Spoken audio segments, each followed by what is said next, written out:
Assalamualaikum warahmatullahi wabarakatuh. Salam sejahtera untuk kita semua. Baik, di sini saya mewakili teman-teman ingin mencoba menjelaskan tentang analisis rasio keuangan. Sebelum kita masuk ke dalam materi, saya akan terlebih dahulu memperkenalkan teman-teman saya.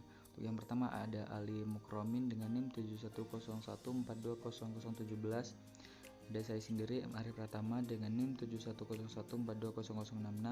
Yang ketiga ada Yunus Saputra dengan NIM 7101420183. Dan yang terakhir ada Muhammad Nurul Arifin dengan NIM 7101420274. Daftar materi pokok yang akan kita bahas kali ini ada pengertian rasio keuangan, manfaat dan tujuan, jenis-jenis, dan contoh kasus dari rasio keuangan tersebut. Untuk materi pertama akan coba dijelaskan oleh Mas Ali. Kepada Mas Ali dipersilahkan. Pada pembahasan pertama dari kelompok kami, yaitu mengenai pengertian analisis rasio keuangan.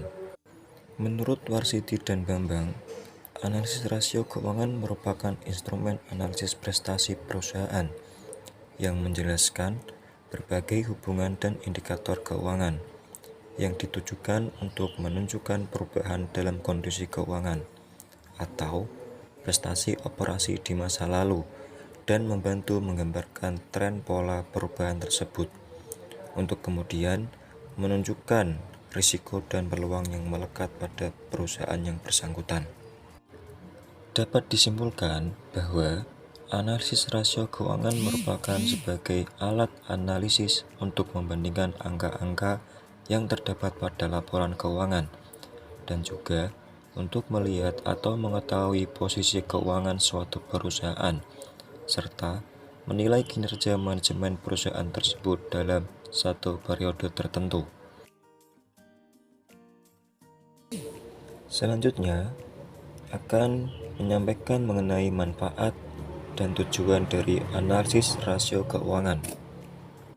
Pertama, untuk mengetahui posisi keuangan perusahaan dalam satu periode tertentu, baik berupa harta, kewajiban, modal, maupun hasil usaha yang telah dicapai untuk beberapa periode.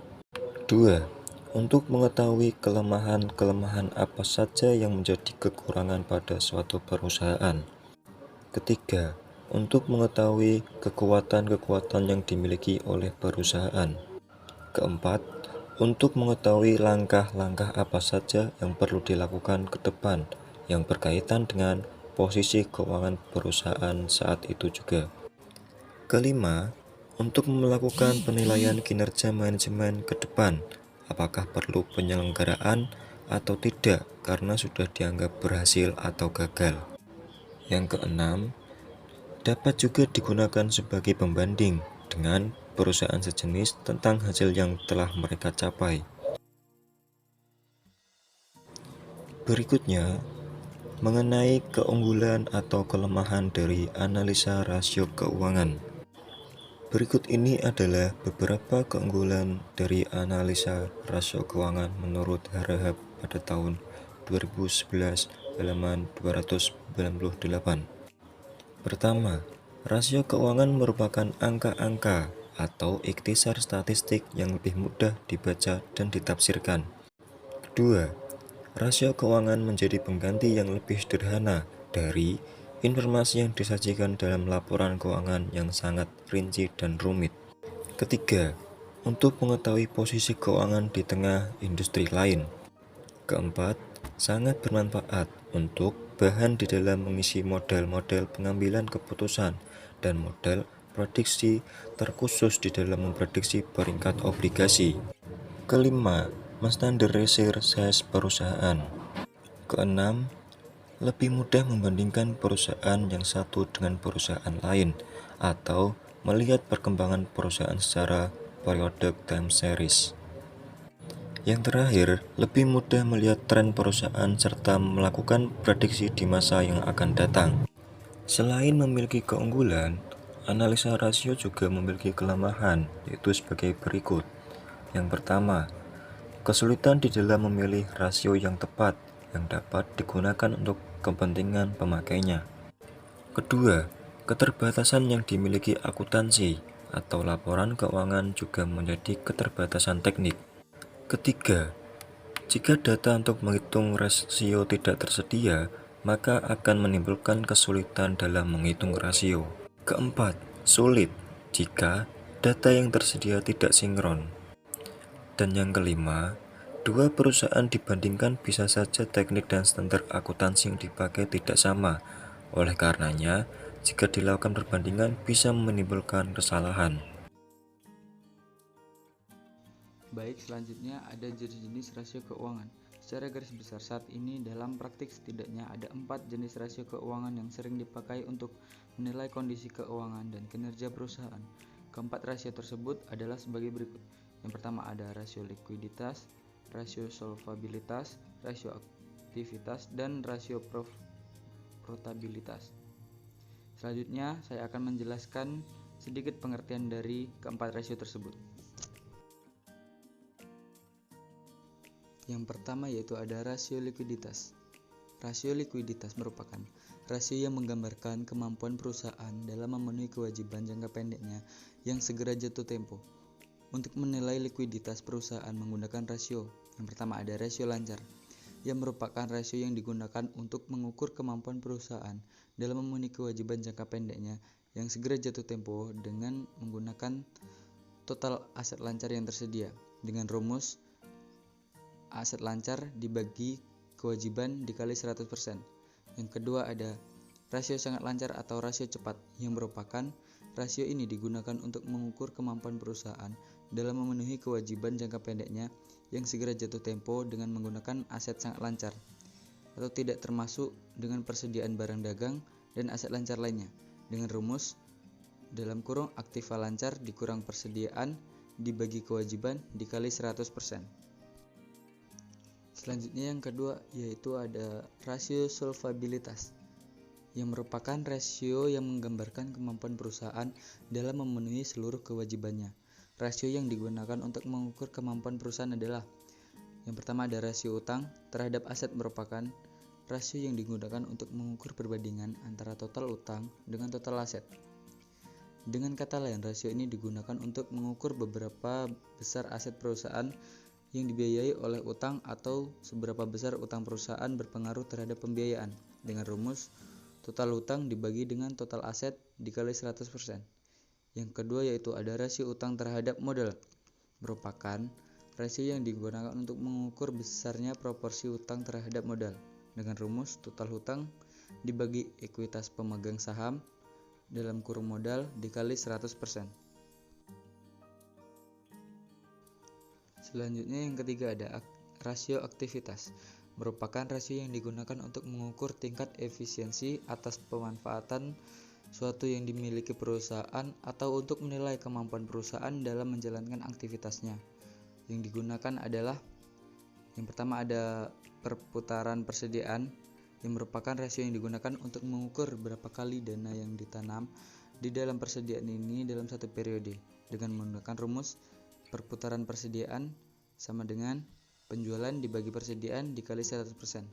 Yang kedua ada perputaran modal kerja, yang merupakan rasio yang digunakan untuk mengukur keefektivitasan modal kerja yang dimiliki perusahaan dalam penjualan dengan menggunakan rumus rasio perputaran modal kerja sama dengan penjualan dibagi persediaan dikali 100%.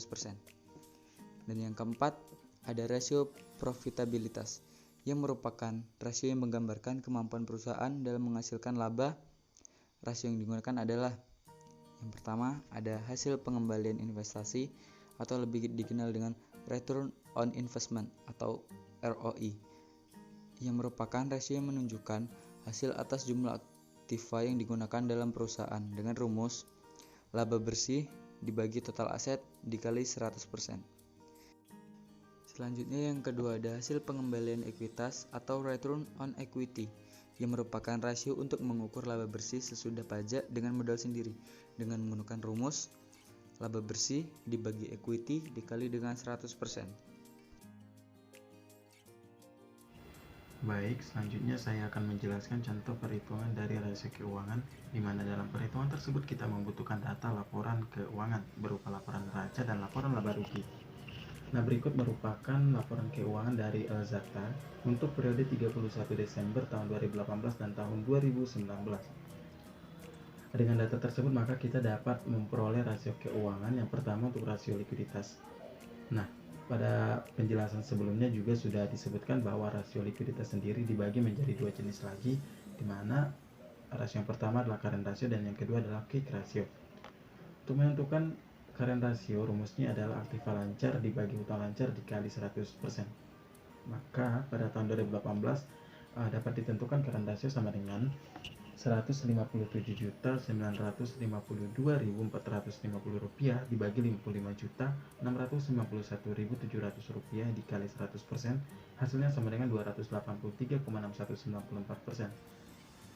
Sedangkan untuk tahun 2019 current rasionya sama dengan 168.560.450 rupiah dibagi 63.585.700 rupiah dikali 100%, hasilnya sama dengan 265,0918%. Nah, dari perhitungan rasio likuiditas tersebut, maka dapat diketahui pada tahun 2018 current ratio sama dengan 283,6194%, yang berarti setiap Rp1 utang lancar akan dijamin dengan aktiva lancar sebesar Rp2.836,19.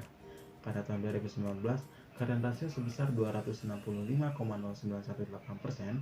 Hal ini berarti setiap Rp1 utang lancar akan dijamin dengan Rp2.650,91 aktiva lancar. Apabila tahun 2019 dibandingkan dengan tahun 2018, maka current ratio mengalami kenaikan sebesar 65,987% yang disebabkan oleh naiknya aktiva lancar dan turunnya hutang lancar. Oke, selanjutnya menggunakan quick ratio. Untuk menentukan quick ratio sendiri, rumusnya adalah aktiva lancar dikurangi persediaan dibagi utang lancar dikali 100%. Untuk tahun 2018, quick ratio-nya sama dengan Rp157.952.450 dikurang Rp74.163.749 dibagi Rp55.691.700 dikali 100%. Hasilnya sama dengan 150,451%.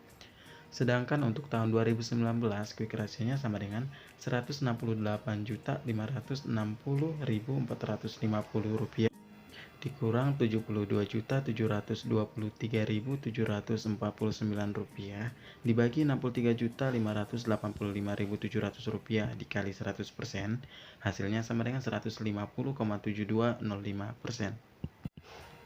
Sehingga dari hasil perhitungan rasio likuiditas tersebut, maka dapat kita ketahui pada tahun 2018 diperoleh quick ratio sebesar 150,451%. Hal ini berarti setiap utang lancar sebesar Rp1 akan dijamin oleh Rp1.504,51 oleh aktiva dikurangi persediaan. Tahun 2019 quick ratio sebesar 150,7205%. Artinya, setiap utang lancar sebesar Rp1 akan dijamin sebesar Rp1.504,205 aktiva lancar dikurangi persediaan. Apabila tahun 2019 dibandingkan dengan tahun 2018, maka quick ratio mengalami kenaikan sebesar 0,2695%, yang disebabkan naiknya aktiva lancar dikurangi persediaan dan naiknya hutang lancar. Dari kedua perhitungan tersebut, jika dilihat dari rasio likuiditasnya, maka posisi keuangan Elzata dari tahun 2018 sampai dengan tahun 2019 adalah dalam posisi yang sangat baik. Dengan demikian, Elzata dapat dikatakan toko baju yang liquid. Yang kedua adalah rasio solvabilitas. Yang pertama dilihat dari debt to asset ratio-nya. Rumus untuk mencarinya adalah total hutang dibagi dengan total aktiva kali 100%. Di tahun 2018 sendiri, total hutangnya sebesar Rp55.691.700 dengan total aktiva sebesar Rp159.952.450 kali 100%. Hasilnya 0,352%. Di tahun 2019, total hutangnya sebesar Rp63.500.000 Rp585.700 dibagi dengan total aktiva sebesar Rp168.560.450. Hasilnya 0,377%. Yang kedua dilihat dari debt to equity ratio-nya. Rumus untuk mencarinya adalah total hutang dibagi dengan ekuitas kali 100%. Di tahun 2018, hutangnya sebesar Rp52.691.700 dibagi dengan ekuitas sebesar Rp102.260.750 kali 100%. Hasilnya 54,46%. Di tahun 2019 sendiri, hutangnya Rp63.585.700 dibagi dengan Rp104.974.750 kali 100%. Hasilnya 60,572%.